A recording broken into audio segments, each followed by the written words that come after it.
DC குஜிலி must பண்ணியாச்சுடா Amsa. டேய் அம்சா, என்ன சொல்றீங்க? டேய் இப்பவா?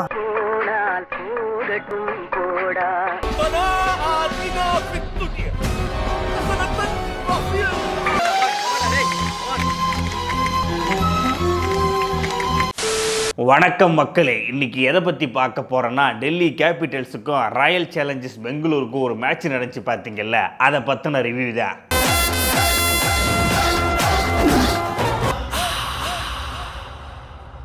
மேட்சின்னா மேட்ச்சு, இதுதாங்க மேட்ச்சு. ஃபுல் மேட்சையும் பார்த்துட்டு அதில் ஹைலைட்ஸ் கட் பண்ணி போட்டு கேள்விப்பட்டிருக்கேன். ஆனால் ஹைலைட்ஸே ஒரு மேட்சாக இருந்து இப்போ தான் பார்க்குறேன். எதிர்பாராததை இது எதிர்பார்க்கவே இல்லை சார். இந்த மேட்சுக்கு ஒரு சிறந்த எக்ஸாம்பிள் சொல்லணும்னா விஸ்வரூபத்தோட பயிற்சியை சொல்லலாம். ஏன் சொல்கிறேன்னு பார்த்தீங்கன்னா, சட்டுன்னு ஆரம்பித்து சரட்டுன்னு முடிஞ்சு போச்சு.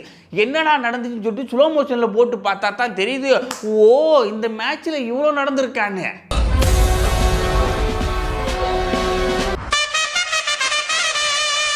அதாவது நம்ம டெல்லி கேபிட்டல்ஸ் போன மேட்ச்சில் அந்நியனா மாதிரி பஞ்சாப்பை போட்டு அடி நவுத்துறாங்க.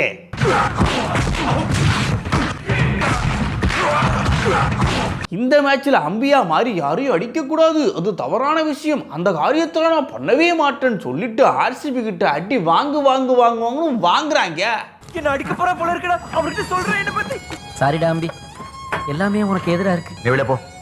பார்த்து சார், படாத இடத்துல பட்டு பிராணம் போயிட போறது. போடணும். இந்த அன்னியன் படத்துல ஒரு சீன் வரும், அம்பியை மூட்டியில கட்டி தொங்க விட்டு குத்துன்னு குத்துவாங்களே, அந்த மாதிரி ஆர்சிபி காரன் சுத்தி நின்று டெல்லி கேபிட்டல்ஸ்ல போட்டு குத்துறாங்க.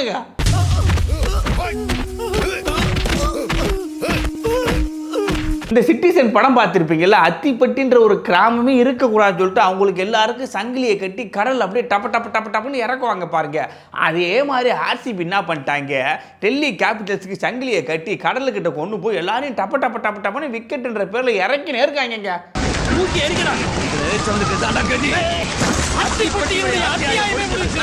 நம்ம டெல்லி கேபிட்டல்ஸ் பக்காவே ஒரு பிளான் பண்ணிட்டாங்க. இந்த சீசன்ல நிறைய பேர் நிறைய சாதனை பண்றாங்க, நம்மளும் ஒரு சாதனை பண்ண ஹை ஸ்கோர் அடிச்சா அதையும் அந்த பையபுள்ள சேஸ் பண்ணிட்டு போயிட்டான். அதை தவிர்த்து வேற என்ன சாதனை பண்ணலாம்னு சொல்லிட்டு கப்பன்னு மூளையை போட்டு யோசிச்சுதான் இப்பேற்பட்ட ஒரு சாதனையை பண்ணியிருக்காங்க. சரித்திரத்தில் எப்படி இடம்பெற செய்வது என்று நினைத்துக் கொண்டே கழிவறையில் நான் அமர்ந்திருக்கும் போது கணநேரத்தில் என் ஞானத்தில் உதயமானது இந்த ஓவியம். எப்படி என் ராஜதன், இனி எதிர்கால சந்ததிகள் இந்த ஓவியத்தை கண்டாலே கலிந்து விடுவார்கள். இந்த சாதனை என்ன ஏது எப்பேற்பட்ட சாதனை தான் பார்க்க போறோம், வாங்க பாத்துருவோம். ஒண்ணு விடாம போடாதுன்னு சொல்றேன். சொல்லு. டாஸை தூக்கி போட்டாங்க, ஆர்சிபிக்கு தான் டாஸை விழுந்தது. டாஸ் வின் பண்ண உடனே நாங்கள் பேட்டிங் எடுக்கல பவுலிங் எடுக்கிறேன்னு சொன்னாங்க. டெல்லி கேபிட்டல்ஸ் ஜாலியா ஆஹா நாங்க பேட்டிங்கான்னு சொல்லிட்டு சந்தோஷமா போச்சு. இந்த அருந்ததி படத்துல ஒரு டீச்சர் வருவாங்க பாருங்க, அதே நிலைமை தான். அன்னைக்கு என்ன அகோரம் நடக்க போகுதுன்னு சொல்லிட்டு அந்த டீச்சருக்கு தெரியலன்னு சொன்னாங்க பாருங்க. அதே மாதிரி இந்த டெல்லி கேபிட்டல்ஸுக்கு தெரியல. அன்னைக்கு தனக்கு நடக்க போற கொடுமையை தெரிஞ்சுக்காம சந்தோஷமா பாடம் நடத்திக்கிட்டு இருந்தாங்க. மணி 7:29 ஆச்சுங்க. 7:30 மணிக்கு தானே மேட்ச். பக்கெட்ல ஒரு 2 டிஷர்ட் ஊற வச்சிருக்கேன், அதை போயிட்டு துவைச்சிட்டு வந்துடும் சொல்லிட்டு வந்து துவைச்சேங்க. 7:35 ஆகி போச்சு. ஐயோ என்னடான்னு சொல்லிட்டு மேட்சை போய் பார்த்தாக்கா டப்புன்னு 3 விக்கெட்டு.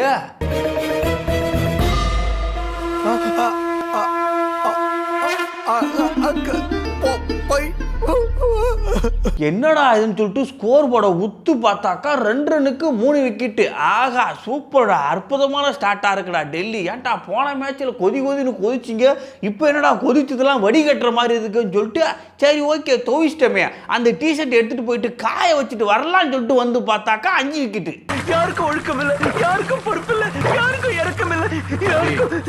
அப்போ போய் பார்க்கும்போது சாக்கா இருந்தாலும் மனசுக்கு கொஞ்சம் ஆறுதலாக இருந்துச்சு. என்ன காரணம் பார்த்தீங்கன்னா 7 ரன்னுக்கு 5 விக்கெட்டு. பரவாயில்ல, நல்ல ஒரு முன்னேற்றம். இதையே கண்டினியூ பண்ணிக்கணும்னு சொல்லிட்டு மேட்சை பார்க்க ஆரம்பித்தேன். இதுக்கப்புறம் எங்கேயும் போயிடக்கூடாது, போனாலே இவங்க விக்கெட்டை விட்டுறாங்க, அதனால கவனம் செதறக்கூடாதுன்னு சொல்லிட்டு அப்படியே ஃபோக்கஸ் பண்ணி பார்த்தேன்.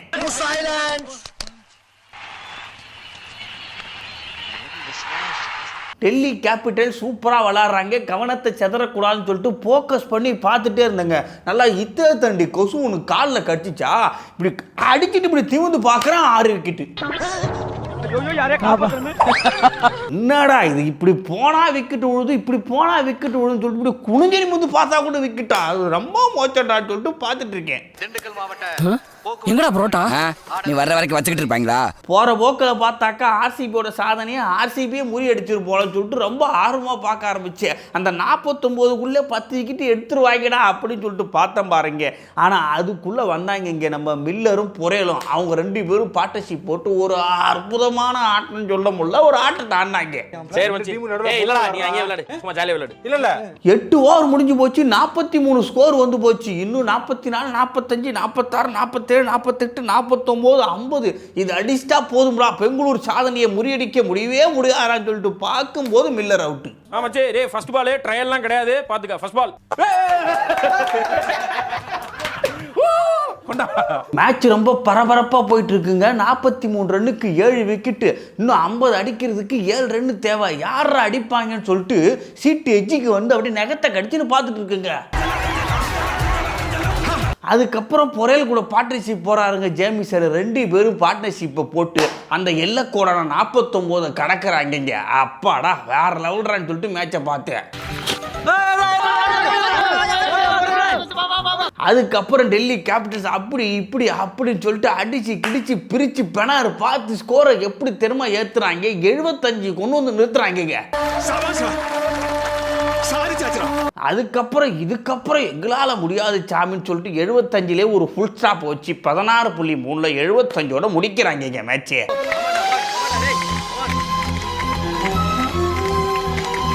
ஆர்சிபிக்கு ஒரு பிக் டார்கெட்டை வைக்கிறாங்க. ஏன்னா இது வரைக்கும் 220, 230, 210, 190, 200 சேஸ் பண்ணியிருக்கலாம். ஆனால் இந்த ஸ்கோரை 75 இந்த ஸ்கோரை சேஸ் பண்ண முடியுமா?